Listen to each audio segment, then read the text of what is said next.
with us. We're joined by dating expert Stacii Jae Johnson with tips to help rewrite your love story. That's next on Great Day Washington. Well, we heard about advice earlier in the show about how to keep your marriage strong, but our next expert has advice for the single men and women of the DMV. Here were some dating tips to help rewrite your love story is author and relationship expert Stacii Jae Johnson, looking fabulous as ever. Thank you. Stacii, so good to have you. We hear a lot from single folks that there's nobody out there, or it's just so hard these days. But you say that you like to identify many different types of daters. Absolutely. First of all, it's National Singles Week.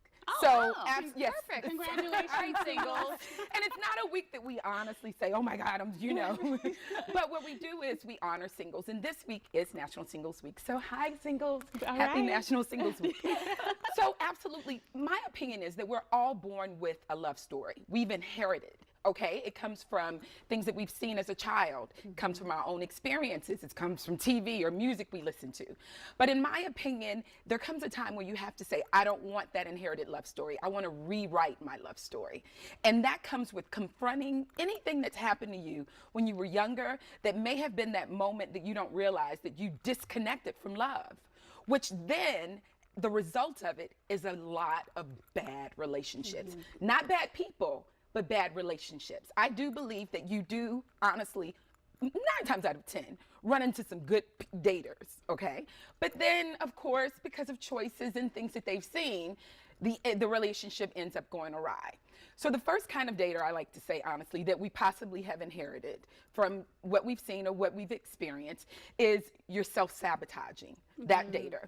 That's basically, say for instance, you go out on a date with a guy 3 times, and oh my gosh, all 3 times he pays for the date. But the 4th time, he actually tells you, well, I left my wallet at home, didn't know it, goes to the car, runs out, does all the antics, but you go, oh no, he's a liar. No way he left his wallet. Even though he paid the first Even though he paid the first 3 times. What is that? You're self-sabotaging yourself. You're dealing with things that aren't even factual. That didn't happen. You're at the table with the guy. Creating scenarios. But if he scenarios. paid 3 times, I mean, wouldn't it be a nice gesture just to say, hey, don't worry, I got it this time? Absolutely, but because of the baggage and because of what you have experienced, something tells you he's a liar, which absolutely, possibly he isn't. He just forgot his wallet. Well, and he sounds like a good guy. He's done what you're supposed to do in the first couple dates, but then some people think there's no good guys out there. Right. Yes, that's the next dater, right? Exactly. Because it's like, come on, somebody's got to be good. Somebody there. Exactly. I call that the defeatist mentality dater. What is that? That's a person that believes that I am single because there are no good men and women out there. Well, girlfriend and boyfriend, that is not the truth. There are plenty of good people, but you really have to have the tools in place to attract those people. Again, we're all born out of this chaos. I don't know. Have you ever been told about the white picket fence when you were a kid? Oh, yeah. Yes. 2.5 kids. Yeah, but there's no road there, right? So we have to create our own roads to get there. There's no one's saying, you know what, Marquette, this is how you grow up and you have a healthy romantic relationship. It's trial and error.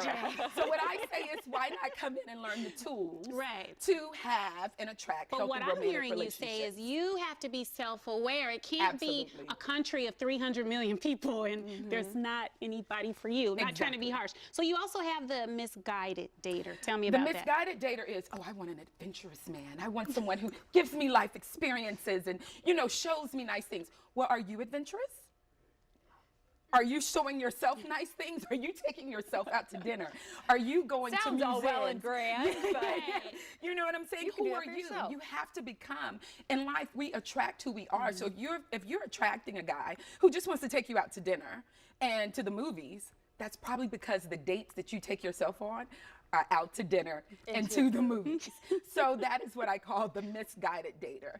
Dating, in my opinion, it all goes back to if you want to attract healthy romantic relationships. We can all have relationships, but healthy romantic relationships, then you have to do the work to get there. And a lot of that is becoming self-aware. Before we let you go, tell us about the event where the single ladies and the single men, everybody's always trying to fix the ladies, but go ahead and bring your male friends to which event, when, and where. Absolutely. I I'm doing an event this Saturday at BAU International University, and it's called The Power of Dating Multiple. Learn how to date 3 to get to the one with no intimacy.